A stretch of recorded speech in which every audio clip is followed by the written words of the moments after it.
मैं अरविंद शर्मा मां शारदा इंस्टीट्यूट में आप सभी का हार्दिक स्वागत करता हूं। दोस्तों, अभी तक जो बच्चे अभी तक चैनल से नहीं जुड़े हैं वो जल्दी से जुड़ जाएं, और जो नए हैं चैनल पर वो चैनल को जल्दी से सब्सक्राइब कर लीजिए।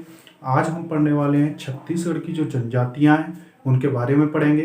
काफ़ी इम्पोर्टेंट चैप्टर है, और ये आपके पटवारी और आपका जो भी पीएससी का एग्जाम देंगे काफ़ी मोस्टली इम्पोर्टेंट है। और ये छत्तीसगढ़ की जो जनजातियां हैं काफ़ी हम क्रम से पढ़ने की कोशिश करेंगे, एक भी इसमें पॉइंट छूटेगा नहीं।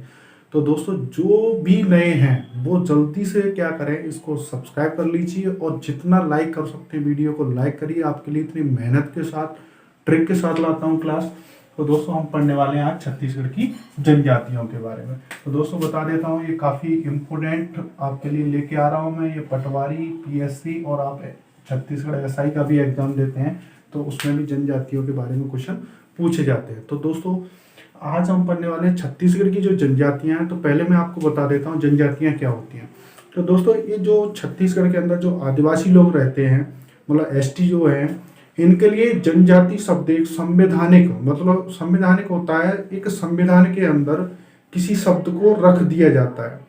मैंने एक दिन संविधान का जो क्लास ले रहा था उसमें ही मैंने आपको बताया था कि हर चीज का कोई भी है, जैसे मान लीजिए आप डॉक्टर के पास जाते हैं, आपको कोई भी बीमारी है तो उसका कोई ना कोई इलाज होता है डॉक्टर के पास, ऐसा नहीं कि नहीं होगा, वो कोई ना कोई आपको टेबलेट देगा ही। वैसे ही संविधान है, संविधान में हर एक चीज को एक अच्छे तरीके से क्या किया गया है, क्रमबद्ध रखा गया है कि किस चीज की कब जरूरत पड़ेगी तो उसको कहाँ पे रखा जाए। तो जो जनजातियां हैं इनको क्या है, एक संवैधानिक नाम देने के लिए आदिवासियों को एक जनजाति बोला गया। तो बता देता हूँ मैं आपको दोस्तों, छत्तीसगढ़ के अंदर, हमारा जो छत्तीसगढ़ राज्य है इसके अंदर टोटल 42 जनजातियां ऐसी हैं। जो आदिवासी जनजातियां हैं वो 42 प्रकार की।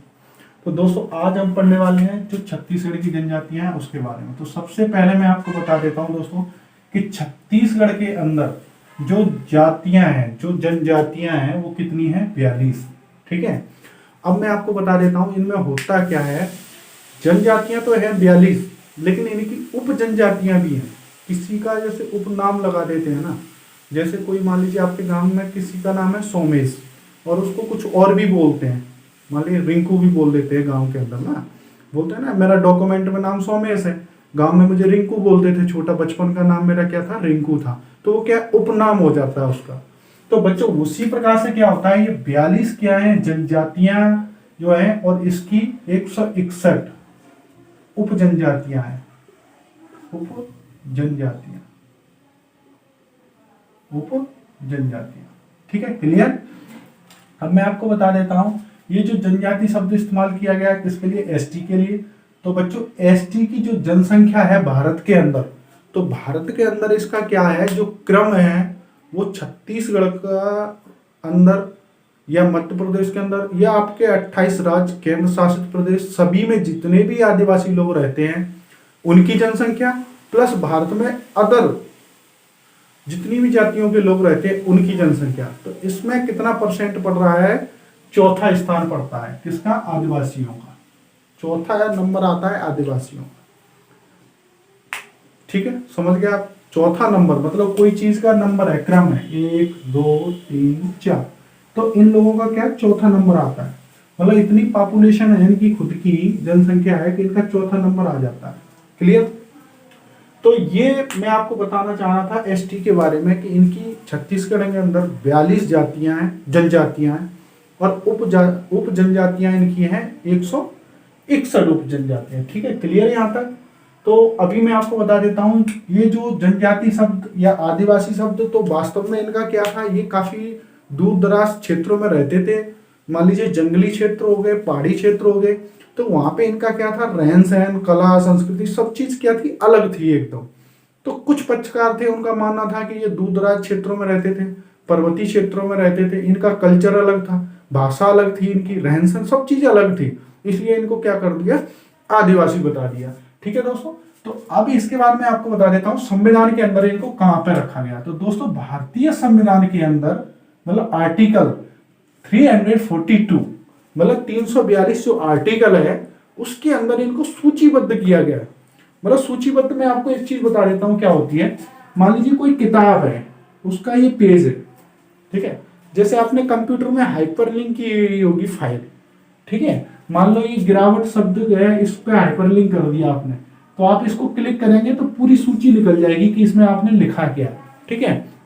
वैसे ही क्या होता है, आपने कोई किताब का एक पेज निकाल दिया तो वो ये मान लीजिए पेज उसमें हाइपरलिंक है, मतलब उसके अंदर जुड़ा हुआ है किताब के अंदर, ठीक है। तो उस पेज के अंदर क्या हो जाता है, जैसे मैं आपको एक उदाहरण के तौर फाइल के तौर पर दिखा देता हूँ। सपोज मान लीजिए ये आपकी क्या है, ये आपकी फाइल है पूरी कंप्लीट, ठीक है। और ये जो पेज है इनमें जो भी चीज लिखी हुई है ये क्या है, इसमें हाइपरलिंक है, ठीक है, क्लियर हो गया। तो हाइपरलिंक की तरह से इसमें क्या किया, संविधान के अंदर इसको रख दिया गया है, ठीक है। तो संविधान में क्या है बच्चों, इसको आर्टिकल 342 के अंदर, मतलब 342 के अंदर रखा है। अब मैं आपको एक चीज बताता हूँ, आर्टिकल तो है ही भारतीय संविधान, लेकिन अनुसूची भी है, मतलब शेड्यूल भी है। तो इसको 5 शेड्यूल के अंदर, 5 शेड्यूल के अंदर क्या है, जनजातियों को विवरण, इसका पूरा ब्यौरा दे रखा है कि कितनी जनजातियां किसमें रखी गई हैं, इनको क्या क्या इसके अंदर विशेष अधिकार दिए गए हैं। तो वो चीजें क्या है आपकी अनुसूची, या इसको आप शेड्यूल भी बोल सकते हैं, ठीक है, क्लियर। यहाँ तक ये शेड्यूल हो गया अपना, आर्टिकल हो गया, ये मोस्ट इंपोर्टेंट है। दोनों में से कोई भी चीज आ सकती है, क्योंकि ये हमारा क्या है, एक स्तंभ है किसी चीज का। मान लीजिए हम मकान बनाते हैं तो उसका पहले क्या करते हैं, फाउंडेशन भरते हैं। तो ये क्या है, हमारी जनजातियों का शुरुआती फाउंडेशन है। इसके आधार पर ही हम क्या है, जनजातियों के बारे में पढ़ेंगे। काफी अच्छा और बढ़िया चैप्टर है, आपको बहुत मजा आएगा इसको पढ़ने में। और हम पूरा का पूरा क्या है, इंटरटेनमेंट करके ये मूवी की तरह से पढ़ने की कोशिश करेंगे, ठीक है बच्चों। इसके बाद क्या होता है, 2011 की जो जनगणना हुई, क्योंकि अभी 2021 में होनी थी, लेकिन कोविड की वजह से क्या हुआ, पूरा का पूरा रखा रह गया, चौपट हो गया। सरकार की जो भी नीतियां थी, जो भी प्रोग्राम थे, वो सारे के सारे फेल हो गए। और 2011 की जो जनगणना थी वही, उसी के अनुसार आज भी हम लोग चल रहे हैं। चाहते तो शायद जनगणना में कुछ फर्क आ सकता था, क्योंकि 2021 में आ ही जाना था। तो ये क्या हुआ, 2011 की जनगणना के अनुसार हमारे छत्तीसगढ़ के अंदर 78,22,902 क्या थे, जो जनसंख्या थी जनजाति के लोगों की, वो कितनी थी, 78,22,902। क्लियर यहां तक, ठीक है बच्चों। अब क्या है, जो हमारी जनसंख्या उस समय छत्तीसगढ़ की कुल कितनी जनसंख्या थी, तभी तो हम उसका क्या करेंगे, परसेंट निकालेंगे ना। तो उस समय लगभग कुल संख्या थी हमारी 2,55,00,000, ठीक है, यहां तक क्लियर। 2,55,00,000 छत्तीसगढ़ की कुल जनसंख्या थी 2011 की जनगणना के अनुसार, यहां तक क्लियर हो गया। अब ये कितनी थी, 100% छत्तीसगढ़ की जनसंख्या थी, ठीक है। 2,55,00,000 जो जनसंख्या थी, ये 100% छत्तीसगढ़ की जनसंख्या थी। अब इसके अंदर क्या हो जाता है, ये जनसंख्या अगर हम अलग कर देते हैं, इसका परसेंट निकालते हैं, तो हमारा आदिवासी जो है, हमारी जनजातियां हैं, उनका परसेंट निकलता है 30.62%, ठीक है, यहां तक क्लियर। मतलब 30% जो है वो जनजातियां, और 70% में अदर लोग हो जाते हैं, ठीक है, अदर जातियों के लोग हो जाते हैं, यहां तक क्लियर। इसके बाद बच्चों, उस समय जो महिलाओं का रेशियो था, महिलाओं की जो जनसंख्या थी वो थी 39,49,711, ठीक है। हम पुरुष और महिला दोनों अलग कर लेते हैं ताकि आपको अच्छे से समझ में आ जाएगा, और हो सकता है कभी क्वेश्चन में पूछ भी लिया जा सकता है कि 2011 की जनगणना के अनुसार महिलाओं की जनसंख्या कितनी थी। तो आपको पता होना चाहिए 39,49,711, ठीक है। वहीं पुरुषों की जनसंख्या 38,73,191, मतलब जो पुरुष हैं उनकी संख्या कम है। ये क्लियर हो गया 2011 की जनगणना के अनुसार। मतलब औरतें या महिलाएं कहें हम, तो उनकी जनसंख्या है वो काफी ज्यादा थी और पुरुषों की संख्या कम थी, ठीक है। इसी के आधार से हम क्या करेंगे, लिंग अनुपात का निकालेंगे। लिंग अनुपात मैं आपको बता देता हूं, इसी का रेशो होता है, ठीक है। जो मैंने जनसंख्या निकाली है इसी का रेशो होता है। तो यहाँ पे लिंग अनुपात है 1020, मतलब 1000 लड़के हैं और लड़कियां 1020। मतलब आप एक चीज समझ लीजिए, मैंने एक दिन और भी बताया था आपको, एक शादी में आप गए, कहीं शादी का एक मान लीजिए मैरिज हॉल गए, आप शादी में गए, आप वहां पे 100 लड़कों की शादियां होनी थी और लड़कियां आ गई वहां पे कितनी, मतलब लड़के आ गए 1000 और लड़कियां आ गई 1020। अब बताइए आप कितने लोगों की शादियां नहीं होंगी, मतलब जोड़े नहीं बनेंगे। तो आप समझ लो कितने 20 का जोड़ा नहीं बनेगा। तो यहाँ पे वही कंडीशन हो रही है, 1000 लड़कों पे हमेशा 20 लड़कियां ज्यादा हो रही है, किसकी? जनजातियों की। मतलब जनजातियों में लड़कियों की संख्या ज्यादा है, लड़कों की संख्या कम है। यहां तक क्लियर हो गया? तो अब यहाँ शादी का भी कोई दिक्कत नहीं है भैया, जनजातियों में शादी आराम से हो जाएगी, आप जैसा करना चाहें हो सकती है, क्योंकि यहाँ लड़कियों की संख्या कतई कम नहीं है। ठीक है, क्लियर?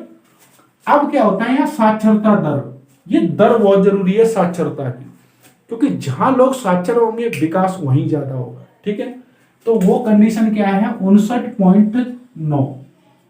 ठीक है, 59.09%। साक्षरता दर की जो गिरावट है वो काफी ज्यादा है, 60 से भी कम है। तो आप देख सकते हैं कि साक्षरता जहां पे भी कम होगी विकास उस क्षेत्र का बहुत कम होगा। तो इनको साक्षर होने की यहाँ पे काफी जरूरत है। दोस्तों काफी इंपोर्टेंट है, मैं काफी इसको मेहनत करके आप लोगों के लिए लाया हूं, छत्तीसगढ़ वेबसाइट से निकाला है सारा डाटा में कोई कमी नहीं है। ठीक है, इसके बाद क्या है? 2001 और 2011 की जनगणना को अगर हम देखते हैं तो ये पता चल जाता है कि कितना जो वृद्धि दर होती है हर 10 साल बाद प्रत्येक जनजातियों में, जातियों जो भी होती है उसका पता चल जाता है कितने परसेंट का हुआ। तो दोस्तों इसमें क्या होता है, 2001 में जो इनकी संख्या थी वो थी 31.24%। ठीक है, क्लियर यहां तक? और 2011 में रहेगी इनकी संख्या कितनी? 30.62%। मतलब यहां से क्लियर हो गया कि ये जो परसेंट था वो ज्यादा था। कब? 2001 के अंदर। और 2011 में क्या हुआ? 30 रह गया, मतलब इसमें परसेंट की गिरावट आ गई। तो ये क्लियर हो गया कि जो जनजातियां हैं वो थोड़ा साक्षर हो रहे हैं लोग, तो जो बच्चे की प्रजनन की जो क्रिया है उस पर बहुत विशेष ध्यान दे रहे हैं, और देना भी चाहिए, क्योंकि विकास और जनसंख्या की जो रुकावट है वो कम करनी पड़ेगी। काफी जनसंख्या हमारी बढ़ रही है भारत की, हो सकता है कुछ दिनों बाद एक सर्वे किया जाएगा तो पता चलेगा हम चाइना से भी आगे निकल चुके हैं जनसंख्या में। तो ये जो भाई लोग हैं जो हमारी जनजाति के लोग हैं, ये काफी अच्छा काम कर रहे हैं कि जो जनसंख्या का दर है, परसेंट है, उसको कम कर रहे हैं। होना भी चाहिए, क्योंकि जहाँ पे विकास होना है वहां पे साक्षरता भी होनी चाहिए। जनसंख्या है वो उस पर भी ध्यान रखा जाए, काफी ज्यादा ना बढ़ा दी जाए कि उससे हमारे को जितनी भी सरकार की योजना है वो पूरे से ना मिल सके। तो दोस्तों यहाँ क्लियर हो गया हमको कि 2001 और 11 के अंदर, मतलब जो बीच का समय था 10 साल का था, उसमें गिरावट आ गई। अब जो नेक्स्ट होनी थी जनगणना उसमें और ज्यादा गिरावट आई होगी, ये तो क्लियर हो गया यहाँ तक। ठीक है, इसके बाद क्या होता है बच्चों, भारत की जो कुल जनसंख्या है उसका लगभग 8.6 मतलब 8.5%, लगभग 8.5% क्या है? जनजातियों का है। किसमें? भारत की जो कुल जनसंख्या है उसके अंदर 8.5% जनजातियों का योगदान है। मैं आपको बता देता हूं, मान लीजिए ये कोई खेत है आपका, ठीक है, ये खेत है, इसके अंदर मान लो ये इतनी जगह है, ये है जनजातियों की। ठीक है, इतनी जगह है जनजातियों, कितनी? 8.6%। ठीक है, अब 8.6% इधर हो गई तो हमारी कितनी बचती है? 91.4%। इतनी जगह क्या हो गई हमारी अदर जातियों के लिए। जो बचा हुआ है क्षेत्र है वो अदर जातियों का बच गया, बाकी जो क्षेत्र था उसको कवर किया 8.6%। किसने? जनजातियों ने। तो वो मैं आपको बताना चाह रहा हूं, ये जनसंख्या है, ये जमीन नहीं है, आप याद रखना, क्योंकि ये तो मैंने आपको याद कराने के लिए एक ट्रिक बताई थी। इस तरीके से हमने इसको ध्यान में इन चीजों को रखना है। ठीक है, इसके बाद क्या होगा? ये हो गया हमारा क्लियर 8.6%। ठीक है, यहां तक क्लियर हो गया।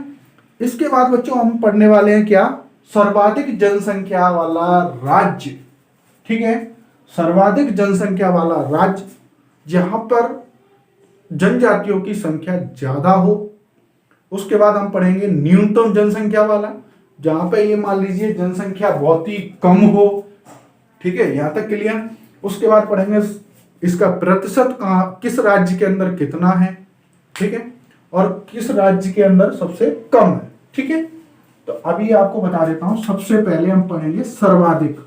तो सर्वाधिक जनसंख्या वाला राज्य ये है हमारा पड़ोसी राज्य मध्य प्रदेश। ठीक है बच्चों, पड़ोसी राज्य मध्य प्रदेश।